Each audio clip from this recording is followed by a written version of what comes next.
Joining us in Washington, Senator Ted Cruz, who did vote yesterday to defund sanctuary cities and pass Kate's law. First of all, Senator, I objected to coupling Kate's law with the sanctuary city vote, and you've introduced legislation to vote on Kate's law as a standalone. Why did that not happen?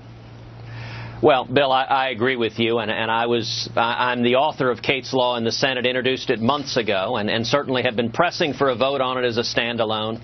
Republican leadership decided to bind them together. I filed it again, this time on the Senate floor, so it's available on the calendar to be pulled up directly, Kate's Law, for a vote on it. I hope that leadership does that. I think you're right that we ought to have a clear vote. When you talk leadership, you're talking Mitch McConnell. Basically, yes. He's the leader of the Senate, right? Mitch McConnell, as majority leader, decides what to allow on the floor of the Senate. All right. Now, I tried to call Mitch McConnell, and he would not take my call, which I thought was kind of disrespectful, because all I wanted was information. And I have a very simple question. Why did you decide to put sanctuary cities with Kate's Law when you knew that the Democrats would filibuster and no vote would take place? Everyone knew that, correct, Senator? Everyone knew there wasn't going to be a vote, right? I think everyone knew that was the likely outcome. So why would Senator McConnell do that? For what reason? Well, as I explained yesterday on the Senate floor, there was value to having a vote yesterday to get people on record, but it was likely to be just a show vote because the Democrats would block it. And if we're going to get this passed into law, the only way I believe to do so is to attach it to must-pass legislation. And that's what I urged Republican leadership to do. People don't know what must-pass legislation is. What is that? So that means legislation, either the continuing resolution or an omnibus appropriations bill or the debt ceiling, legislation that has to pass into law if you want to get an actual change in law. Why can't you, look, isn't it worth the American people knowing exactly who will not vote for Kate's Law? Just that law. See, sanctuary cities is a bigger deal, and the liberals can hide behind all kinds of theory. But Kate's Law isn't. It's, are you going to protect the American people from aggravated felons who come back after being deported or not? Yes or no? And I think it's instructive for the American people to see who says no, because then anyone running against them for the Senate can say, look, are you going to vote for somebody who's looking out for the aggravated felons who live in foreign countries? Is that who you want to serve? That really, really puts pressure on the other side, does it not? Bill, I think you're exactly right. And so I have been pressing for months for a standalone vote on Kate's Law, which is my bill. And let me say thank you for all of the leadership you have provided. That's okay, because I'm not doing it for any other reason but for Kate Steinle's family. And they're coming up right behind you. And that's the reason. And I'm doing it because it's the right thing, but primarily because I promised them.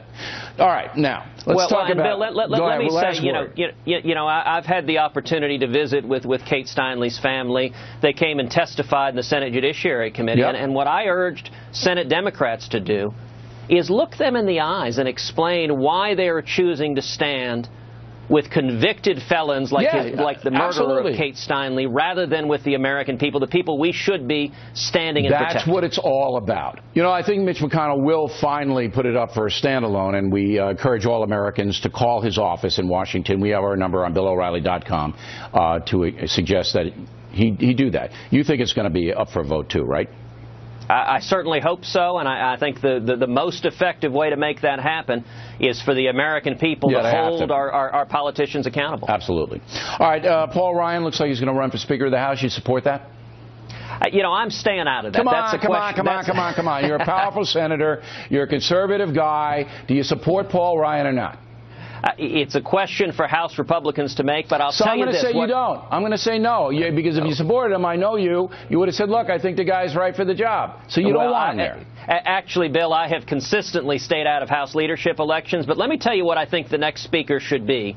The next speaker should be someone who takes seriously honoring the promises we made to the men and women who elected us. That's what Republican leadership should do. He's certainly a serious man. He may not be as conservative as you are, but that's what I'm trying to get at.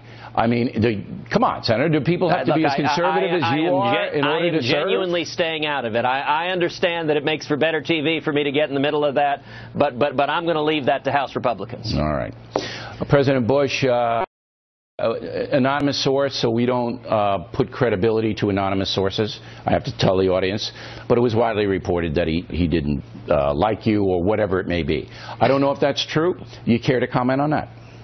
Oh, listen, I like and respect President Bush. I was honored to work for him for a number of years.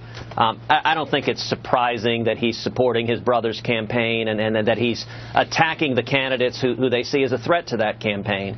But, you know, from my perspective, I met my wife, Heidi, working for George W. Bush, and I will always be grateful to him, and I have no intention of reciprocating and saying an ill word about him. All right, well, that's good.